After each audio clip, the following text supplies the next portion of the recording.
دوستو drama serial آفت کی آنے والے ایپیسوڈ میں آپ دیکھیں گے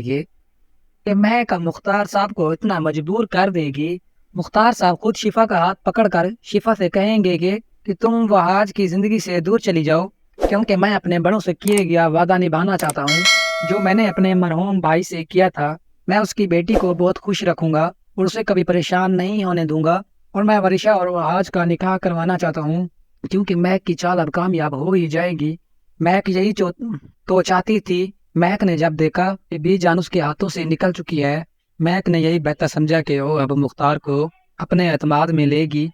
اسے جو بھی چال چلنی ہے بہت جلد چلنی ہے، کیونکہ مہک کو یہ ڈر ہوتا ہے کہ کہیں اس کی حقیقت سب کے سامنے نہ آ جائے اور اس کو اس گھر سے پھر سے دھکے دے کر گھر سے باہر نہ نکالا جائے۔ اس لیے اب وہ ایک نئی چال چلے گی۔ مختار صاحب کو اپنے اعتماد میں لے کر اس کو یہ بات بول دے گی کہ جب ورشہ کو رشتے والے دیکھنے کے لیے آئیں گے، مہک اور ورشہ کوئی نہ کوئی ایسا نیا ڈرامہ کریں گی کہ رشتے والے خود رشتے سے انکار کر دیں گے، اور مہک کو تو بہانہ مل جائے گا، اور مہک جھوٹے آنسو بہا کر مختار صاحب کو کہے گی کہ ورشہ کو اپنی بہو بنا لیں، اور ورشہ بھی اپنے ماں کی طرح ڈرامہ کرے گی کہ میں تایا ابو آپ سے بہت محبت کرتی ہوں، میں آپ کو چھوڑ کر نہیں جانا چاہتی، مجھے آپ سے اس گھر والے سے بہت محبت اور پیار ہے، پلیز آپ مجھے اپنے پاس ہی رکھ لیں۔ جو کہ مختار صاحب دل کے نہایت ہی نرم ہے اور ورشہ سے بہت محبت بھی کرتے ہیں، اور وہ ورشہ کی بات مان لیں گے، لیکن اس سے پہلے محمود کی حقیقت بھی مہک کے سامنے کھلنے ہی والی ہے کہ محمود کس طرح سے اس کو دھوکہ دے رہا ہے، اور وہ اتنے سالوں سے محمود کے دھوکے میں آ کر اتنی چالیں چلتی رہی۔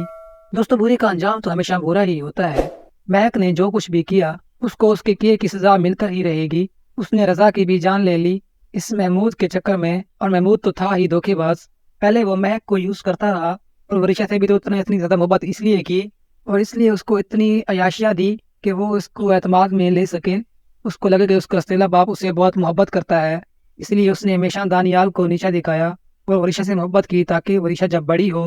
تو اس کو یوز کر سکے۔ اس نے ایسا ہی کیا، اور ورشہ مہک اور محمود کے ہاتھوں کٹ گتھلی بنی رہی۔ ورشہ جو کہ مہک کی تو سگی اولاد تھی، اور مہک نے بھی اس کی تربیت پر کوئی توجہ نہیں دی،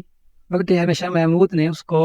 اسی طرح سے بدتمیز ہی بنایا۔ جب بھی اس نے کوئی برا کام کیا اس کا ساتھ دیا تاکہ ورشہ ایک جنگلی بلی بن جائے اور چلاک بن جائے، اور ایسا ہی ہوا۔ ورشہ کو تو صحیح اور غلط کی کوئی تمیز ہی نہیں، کیا صحیح ہے کیا غلط ہے، اسی لیے تو محمود نے اس کی تربیت ایسی ہی کی تاکہ اپنے دادیال والوں سے محبت ہو ہی نہ،